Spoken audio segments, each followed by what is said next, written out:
Good morning, all of you. How are you all? Today we discuss exercise 3.1, 3.2 also, and in a previous class, students, we also discuss about linear equation in two variable. पिछले class में हमने देखा था कि linear equation in two variable होता क्या है ना? इसके जो फॉर्मेट थे पिछले, उसका जो फॉर्मेट है linear equation in two variable के जो फॉर्मेट होते हैं वो क्या होते हैं? a1x plus b2y plus c1 is equal to 0. ये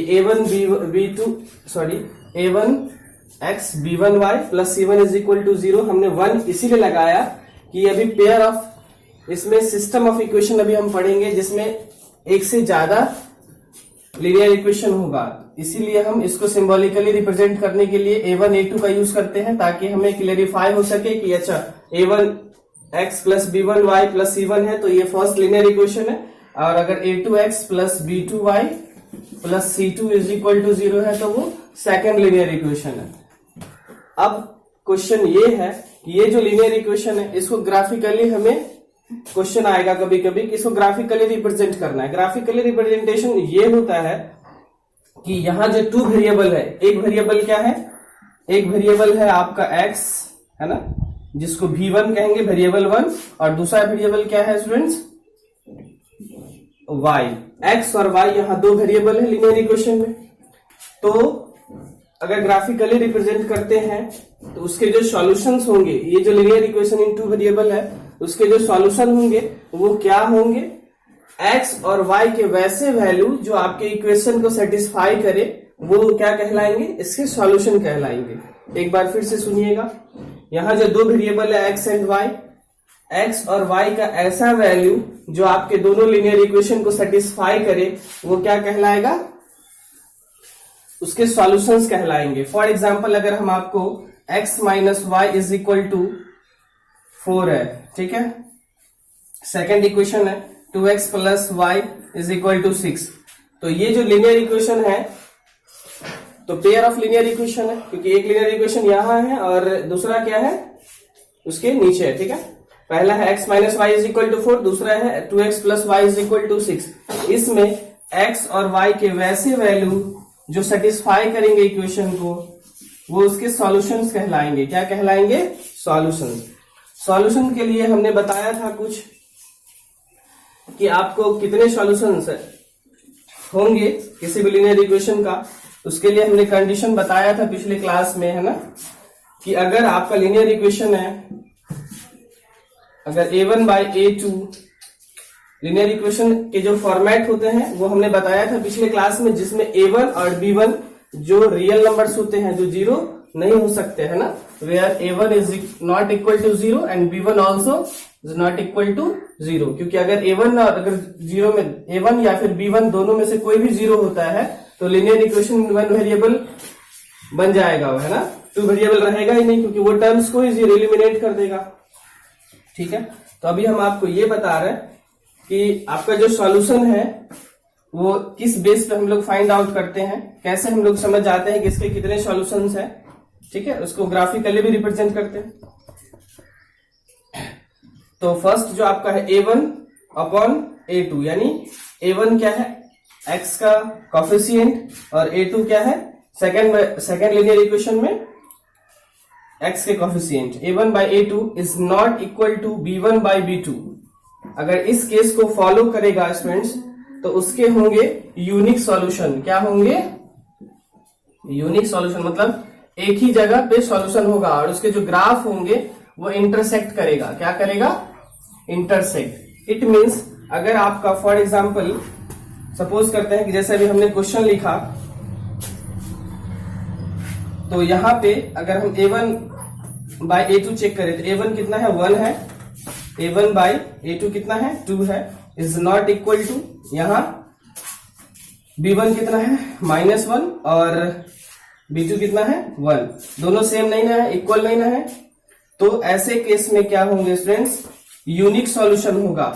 जब आप इस दोनों का ग्राफ प्लॉट करोगे एक ही ग्राफ पे, है ना, तो ग्राफ प्लॉट करोगे तो इतना तो सभी को पता है कि जो लीनियर इक्वेशन होते हैं उसके ग्राफ होते हैं ना स्ट्रेट लाइन होते हैं। क्या होते हैं? Straight line. लीनियर इक्वेशन के ग्राफ ऑलवेज स्ट्रेट लाइन होते हैं। तो एक लीनियर इक्वेशन का स्ट्रेट लाइन, दूसरे का भी स्ट्रेट लाइन, जहां पे अगर कोई दोनों इंटरसेक्ट करेगा वो उसके वैल्यूज होते हैं, है ना। एक्स और वाई के जो साइमल्टेनियसली उसके कोऑर्डिनेट्स होंगे वो उसके सॉल्यूशन होते हैं, यानी एक ही जगह इंटरसेक्ट करेगा। a1 by a2 कहने का ये मीनिंग था कि आपका जो सेटिस्फाई किसको कर रहा है, a1 by a2 is not equal to b1 by b2, इसको सेटिस्फाई कर रहा है। इट मीन्स इसके यूनिक सॉल्यूशंस होंगे और उसके जो ग्राफ होंगे, ग्राफ का जो नेचर होगा वो क्या होगा, इंटरसेक्टिंग होगा, वो एक जगह पे इंटरसेक्ट करेगा। दूसरा केस ऐसा आता है a1 by a2 is equal to b1 by b2 is equal to c1 by c2। ऐसे केस में इनफाइनाइट नंबर ऑफ सॉल्यूशंस होते हैं, यानी ढेर सारे सॉल्यूशंस हो सकते हैं, ठीक है। Infinitely many solutions, infinitely many solutions के लिए कंडीशन क्या है, अगर तीनों सेम होने चाहिए, ठीक है। इनफाइनाइटली मेनी सॉल्यूशंस और उसके जो ग्राफ होंगे कोइंसाइड करेगा, है ना, कोइंसिडेंट होगा। मतलब जब आप उसके ग्राफ को जब प्लॉट करेंगे तो एक लाइन के ऊपर ही दूसरा लाइन ओवरलैप करेगा, ठीक है। तो उसके कितने सॉल्यूशंस हो जाएंगे, इनफाइनाइटली मेनी सॉल्यूशन। ये सब ऑब्जेक्टिव में भी काम आता है और आपको कंसिस्टेंसी में भी काम आएगा, कंसिस्टेंट और इनकंसिस्टेंट में, ठीक है। थर्ड वन जो आपका कंडीशन होता है वो ये होता है a1 by a2 is equal to b1 by b2 is not equal to c1 by c2, है ना। इसके केस में नो सॉल्यूशन होता है। क्या होता है? No solution. और इसके जो ग्राफ होते हैं वो पैरेलल लाइंस होते हैं। क्या होते हैं? Parallel lines. यानी इसके लिए जो ग्राफ प्लॉट होगा वो कैसा होगा, XY प्लेन में एक लीनियर इक्वेशन का ग्राफ, दूसरे लीनियर इक्वेशन का ग्राफ, यानी वो क्या होंगे, पैरेलल लाइन होंगे, इक्विडिस्टेंट होंगे दोनों लाइन। इट मींस उसके नो सॉल्यूशंस। ओके, तो आज हम देखेंगे और एक और VBI पॉइंट्स जो है जो आप याद रखिएगा, कंसिस्टेंट और इनकंसिस्टेंट। हमने पिछले क्लास में बताया था कंसिस्टेंट वो होते हैं जिसके एटलीस्ट वन सॉल्यूशन हो। तो इसमें वन सॉल्यूशन इस केस में आया था, है ना, और इस केस में बहुत सारे सॉल्यूशन था, लेकिन इसका जो डिफिनीशन था एटलीस्ट वन, मतलब कम से कम वन होने चाहिए, वन से ज्यादा हो गए तभी वो कंसिस्टेंट होंगे। इट मींस अगर आपका इस दोनों कंडीशन को फॉलो करेगा तो वो क्या होगा, कंसिस्टेंट, और अगर इस दोनों कंडीशन पे क्या होगा, कंसिस्टेंट, और अगर इसको फॉलो करता है तो वो क्या हो जाएगा, इनकंसिस्टेंट। ओके, इससे भी आपका क्वेश्चन आएगा 3.2 में, ठीक है। 3.1 में कुछ वर्ड प्रॉब्लम है, अब हम उस क्वेश्चन को देखेंगे, ठीक है।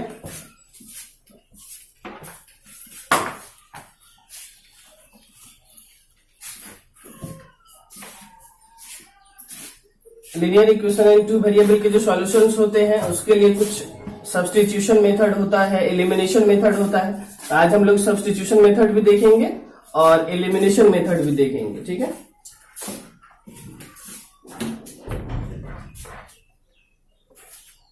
क्वेश्चन नंबर जो फर्स्ट है स्टूडेंट्स,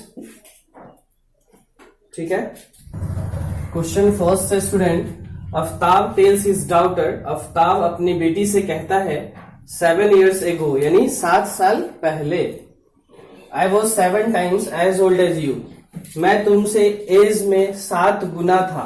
अपनी बेटी को बोलता है कि मैं तुमसे एज में 7 गुना था।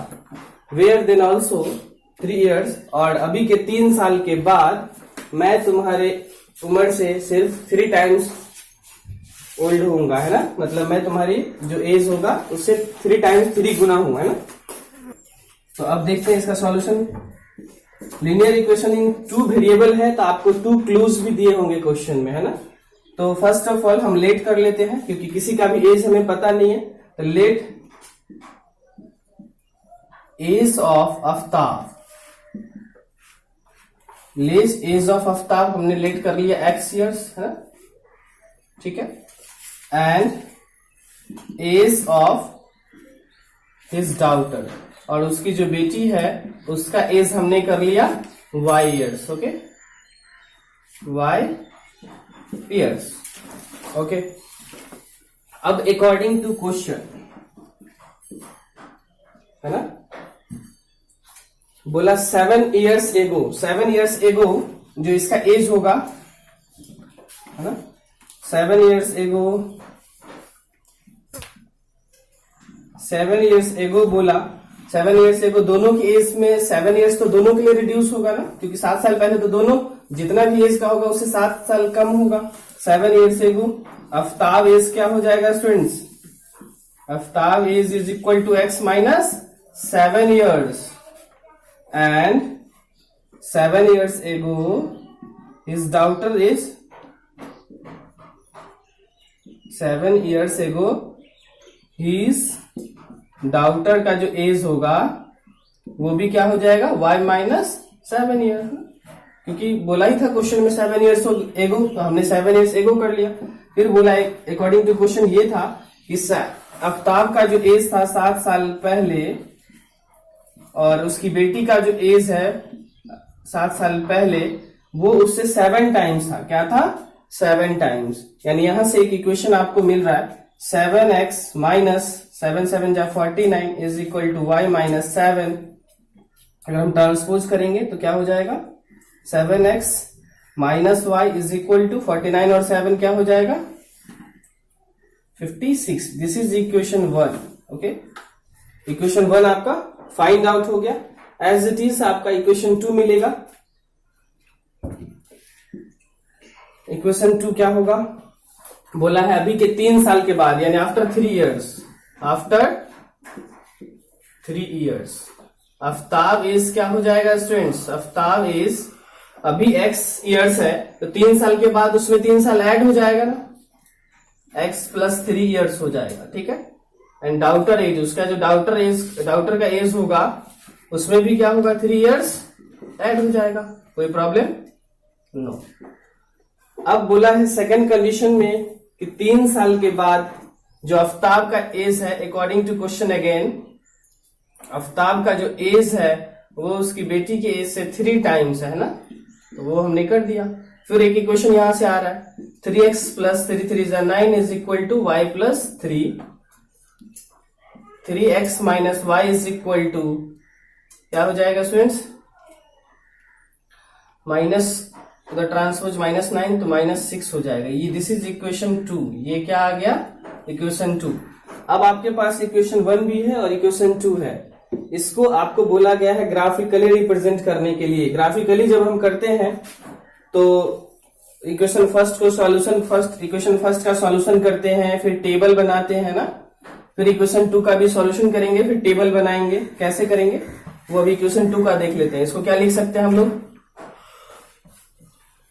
अगर x के टर्म में इसका सॉल्यूशन निकाले तो 3x is equal to y minus 6, x is equal to y minus 6 upon 3, यानी x का वैल्यू y के टर्म में क्या आ गया स्टूडेंट्स, y माइनस 6 अपॉन 3।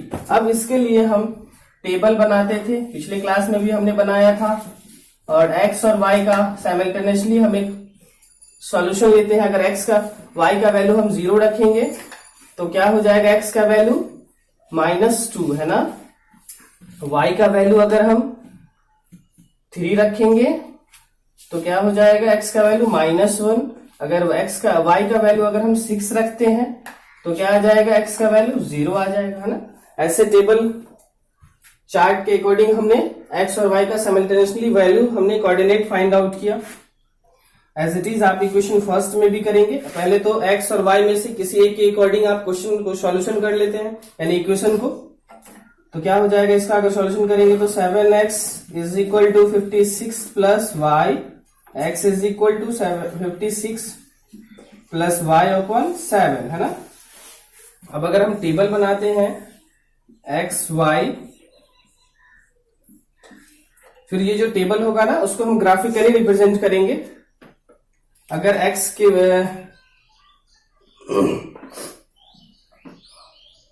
अगर y के जगह 0 रखते हैं, तो x का वैल्यू 8 आता है, ठीक है। अगर y की वैल्यू को 7 रखते हैं तो x का वैल्यू 7 आएगा, ठीक है। और अगर हम ऐसे वैल्यूज लेते हैं ना जिसको हम ग्राफ पे इजिली डिनोट कर सके, है ना। अगर x के वैल्यूज को, अगर हम y के वैल्यूज को अगर 14 लेते हैं या फिर -7 ले लेते हैं, y इज इक्वल टू, अगर हम -7 लेंगे, यहां तो हमने लिया था y इज इक्वल टू -7, तो क्या आ गया था, x का वैल्यू 7, है ना। और अगर y का वैल्यू अगर हम 7 ले लेंगे तो क्या हो जाएगा, 9 हो जाएगा x का कॉरेस्पॉन्डिंग वैल्यूज, है ना। अब हमें टेबल चार्ट आ चुका है, हमने टेबल फाइंड आउट कर लिया है। अब इसको हम ग्राफिकली रिप्रेजेंट करेंगे, ठीक है।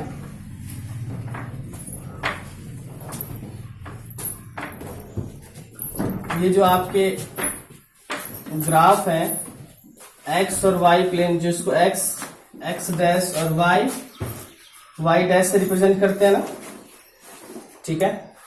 तो हमें अगर फर्स्ट इक्वेशन के अकॉर्डिंग x में 8 जाना है, y में 0 जाना है ना, तो हम छोटा छोटा 1 ले ले, 2 3 4 5 6 7 8 9 10, है ना।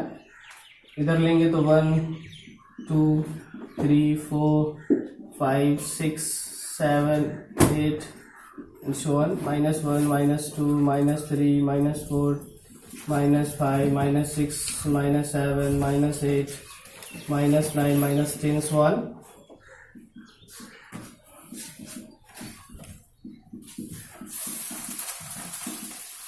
ठीक है, हमने क्या बनाया, ग्राफ बनाया। अब ग्राफ पे हम इस कोऑर्डिनेट्स को प्लॉट करेंगे, कॉरेस्पॉन्डिंग जो वैल्यूज है आपके x और y के, x में 8 y में 0, x में 8 y में 0, इट मीन्स सेम पॉइंट होगा on x axis, okay. x में 7 y में -7, x में 7 और y में -7, ओके, यानी दिस पॉइंट, ओके, ठीक है। x में 9 y में 7, x में 9 और y में 7, it means this point, okay. आपको इक्वेशन फर्स्ट का जो आपको 3 पॉइंट्स आए हैं उसको मीट करते हुए हम एक लाइन ड्रॉ करेंगे। जो लाइन है वो किस इक्वेशन को रिप्रेजेंट कर रहा है, आपके जो फर्स्ट इक्वेशन आए थे 7x - y is equal to 56 को ये रिप्रेजेंट कर रहा है, ओके। अब हमारा जो टेबल चार्ट 2 है उसको इस पे प्लॉट करेंगे। x में कहा जाना है -2 y में 0, है ना। x में -2, it means on x axis, x में -1 y में 3, x में -1 y में 3, इट मीन्स दिस पॉइंट, है ना। थर्ड पॉइंट इज x में 0 y में 6, x में 0 y में 6, it means this point. Now अब हम क्या करेंगे, इस 3 पॉइंट्स को मीट करते हुए एक लाइन ड्रॉ करेंगे, जो कि लाइन किसको ग्राफिकली रिप्रेजेंट कर रहा है, 3x - y is equal to -6 को, है ना, जो कि दोनों लीनियर इक्वेशन इंटू वेरिएबल को अपने अपने जगह पे रिप्रेजेंट कर रहा है। तो अब हम देखते हैं कि ये दोनों एज अ पैरेलल लाइन दिख रहा है, it means no solutions, okay. तो ऐसे भी आप लोग ग्राफिकली रिप्रेजेंट कर सकते हैं। 3.1 के जो क्वेश्चन नंबर 2 है, अब उसको क्वेश्चन नंबर 2 और क्वेश्चन नंबर 3 दोनों को हम आप लोग को थोड़ा समझा देंगे, फिर आप लोग खुद ही प्रोसीड करेंगे उसको, okay. Friends, the coach of a cricket team buys 3 bats and 6 balls for ₹3900, ठीक है। यानी क्रिकेट के जो एक कोच थे उन्होंने 3 बैट्स खरीदा, 6 बॉल परचेज किया 3900 रुपीज का। लेटर फिर बाद में उन्होंने एक बैट खरीदा और 2 बॉल खरीदा, कितने में, 1300 में, ठीक है। तो इसको हम अलजेब्रिकली और ज्योमेट्रिकली कैसे सॉल्व करेंगे, क्योंकि हमें न बॉल का प्राइस पता है न बैट का प्राइस पता है। तो let price of ball is equal to x and price of bat is equal to, हमने लेट कर लिया y, ओके। अब हमें क्या बोला, according to question 3 bats purchase किया, यानी 3 बैट्स परचेस किया, it means 3x plus 6 ball purchase किया, इट मीन 6 सॉरी 3 बैट्स, तो 3y, पहले 3 बैट्स खरीदा है तो 3y एंड 6 बॉल, तो बॉल को हमने x लिया है ना, तो 6x हो जाएगा, ठीक है, फॉर रुपीज 3900, क्योंकि हमने बॉल और बैट के प्राइस को अपोजिट ले लिया है, इसीलिए ये भी अपोजिट आ रहा है। नेक्स्ट है आपका फिर अगेन अकॉर्डिंग टू क्वेश्चन बोला है कि लेटर सी बाइज अनदर बैट, वो फिर से एक बैट खरीदी है, यानी एक बैट यानी 1y प्लस कितनी बॉल है, 2 मोर बॉल्स, इट मीन्स बॉल को हमने क्या लिया x, यानी 2x इज इक्वल टू, ये दोनों मिला के कितना में परचेज किया गया है 1300 में। ये है आपके पास इक्वेशन 1 और ये है इक्वेशन 2। एज इट इज हम इसको प्रोसीड करेंगे अकॉर्डिंग टू x या फिर अलोंग x या अलोंग y पर इसको सॉल्व करेंगे, फिर टेबल चार्ट हम लोग फाइंड आउट करेंगे, फिर इसको हम लोग ग्राफ पे प्लॉट करेंगे। Okay, same kind of question. Third भी आपका सेम ही है, एप्पल करके कुछ होगा, उसको लेट एक्स वाई कर लेंगे जिसका भी प्राइस नहीं पता होगा, और अकॉर्डिंग टू क्वेश्चन उसमें 2 कंक्लूजन गिवन होंगे क्योंकि ये लिनियर इक्वेशन इन 2 वेरिएबल है, ठीक है। तो अब आपका जो क्वेश्चन एक्सरसाइज 3.2 है उसको डिस्कस करते हैं। ओके, एक्सरसाइज 3.2 है स्टूडेंट्स, अभी जो हमने बताया था कंसिस्टेंसी एंड इनकंसिस्टेंसी, इसी पे बेस है, वो आप लोग सॉल्व कर लीजिएगा। जो 3 कंडीशंस थे a1/a2 is not equal to b1/b2, तो यूनिक सॉल्यूशंस और उसे ग्राफ इंटरसेक्टिंग होते थे, उसी पे बेस आपका एक्सरसाइज 3.2 है। इसको आप लोग खुद से करेंगे क्योंकि इसके बारे में पूरा हम डिटेल आप लोग को बता चुके हैं। अब नेक्स्ट जो आपका एक्सरसाइज 3.3, इसमें जो आपका यूज होने वाला है, लीनियर इक्वेशंस के सॉल्यूशंस के बहुत सारे मेथड है, सब्स्टिट्यूशन मेथड है, एलिमिनेशन मेथड है, क्रॉस मल्टीप्लीकेशन मेथड है ना। तो अभी हम लोग पढ़ेंगे सब्स्टिट्यूशन मेथड। ये इसके नाम से ही पता चल रहा है कि एक का वैल्यू आप दूसरे इक्वेशन में सब्स्टिट्यूट करेंगे। जैसे आपका क्वेश्चन गिवन है ऐसा कुछ, 3x minus y is equal to 3, ये इक्वेशन 1 है, और सेकेंड इक्वेशन है 9x minus 3y is equal to 9, ये इक्वेशन 2 है। ओके, आपको 2 इक्वेशन गिवन है और इसको सब्स्टिट्यूशन मेथड से इसको सॉल्व करने हैं, ठीक है। सब्स्टिट्यूशन मेथड से सॉल्व करने हैं तो हम किसी एक इक्वेशन को x या फिर y के अलोंग सॉल्व करते हैं। चलो हम करते हैं सबसे पहले इक्वेशन 1 का, 3x minus y is equal to 3 है ना, तो 3x, इसमें हम x का वैल्यू फाइंड आउट करेंगे y के अलोंग। ओके, इसको क्या लिख सकते हैं, 3x is equal to 3 plus y, x is equal to क्या लिख सकते हैं, 3 प्लस वाई अपॉन 3, यानी x का वैल्यू क्या आ गया students, 3 plus y upon 3।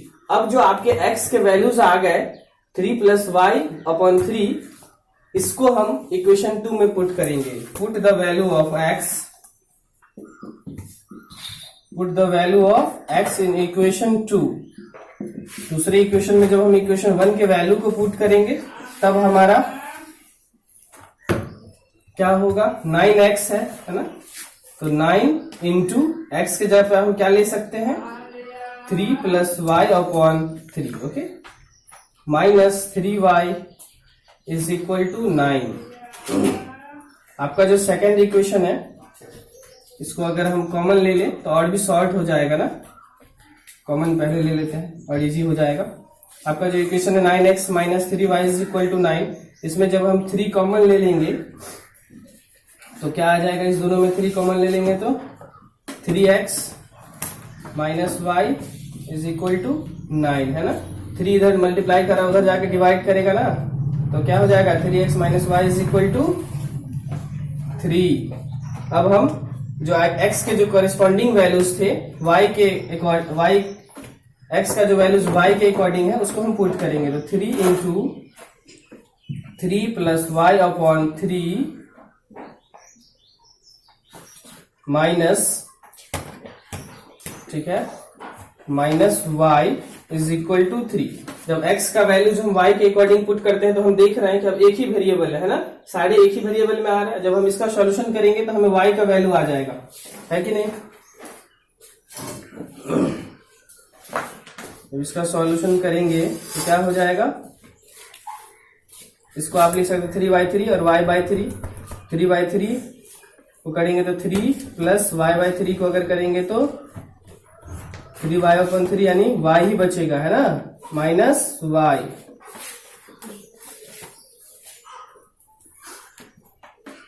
Sorry 3 9/3 3/3 लिख लेते हैं, प्लस y/3 लिख लेते हैं इसको, minus y is equal to 3। ठीक है, अब जब हम इसका सॉल्यूशन करेंगे तो क्या होगा,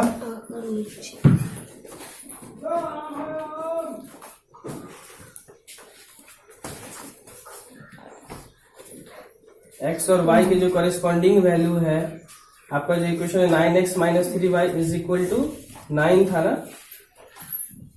9x minus 3y is equal to 9। तो 3 इंटू 3x कॉमन लिया हमने, 3 into 3x minus y is equal to 9, है ना। फिर क्या हो जाएगा, डिवाइड करेंगे 3x minus y is equal to 3 as it is equation 2 के अकॉर्डिंग आ गया। ठीक है, तो हम देख रहे हैं कि ऐसे केस में सब्स्टिट्यूशन मेथड से जो आपके y के वैल्यूज हैं क्या आ रहे हैं, 3 प्लस वाई, एक्स की वैल्यूज 3 प्लस वाई अपॉन 3। जब हम सॉल्व करेंगे तो ये आ जाएगा 1 plus y minus y is equal to 3, है ना। y माइनस वाई कैंसिल हो जाएगा। इट मीन्स ये हम देख रहे हैं कि इसमें क्या है, दोनों इक्वेशन सेम है, यानी a1 by a2 is equal to b1 by b2 is equal to c1 by c2। इस केस में सेम आ रहा है, तो इसके में क्या हो जाएंगे, इसके नो सॉल्यूशंस, इसीलिए हमारा कोई भी सॉल्यूशंस y का नहीं आया है। ठीक है, एक और क्वेश्चन हम देखेंगे जो आपका नेक्स्ट क्वेश्चन होगा, जो सब्स्टिट्यूशन मेथड से हम अगर इसको सॉल्व करेंगे तो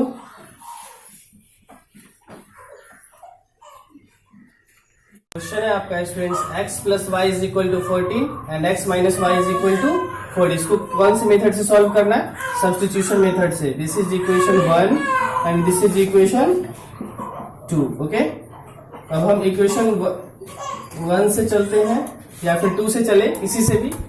तो इसमें इक्वेशन 2 से इजी हो जाएगा, हम x का वैल्यू फाइंड आउट कर लेंगे, है ना। x minus y is equal to 4 है, तो x इज इक्वल टू क्या हो जाएगा, 4 प्लस वाई। x का वैल्यू y के टर्म में हमने फाइंड आउट कर लिया, है ना। अब हम x के वैल्यू को किसमें पुट करेंगे, इक्वेशन 1 में। पुट द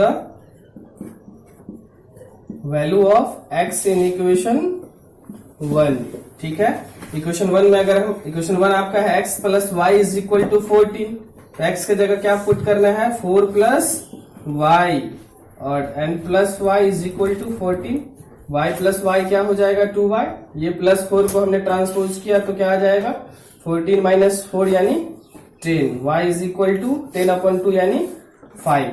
y के वैल्यूज क्या आ गए स्टूडेंट्स, 5 आ गया। अब y का वैल्यू आ चुका है।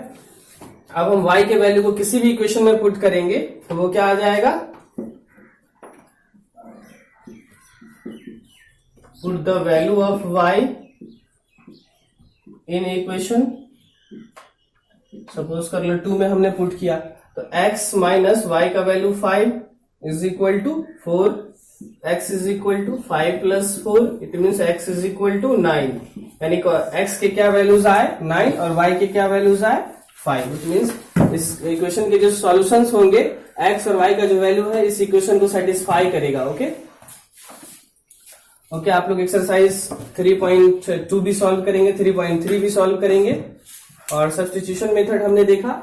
नेक्स्ट क्लास में हम एलिमिनेशन मेथड देखेंगे। एलिमिनेशन मेथड में आपका जो दो इक्वेशंस का जो पेयर है उसमें ऐसे मल्टीप्लाई करते हैं कि किसी एक टर्म एलिमिनेट हो जाते हैं, या फिर वो y वाले टर्म हो या फिर x वाले टर्म हो, वो हम नेक्स्ट क्लास में देखेंगे। Okay, thank you class.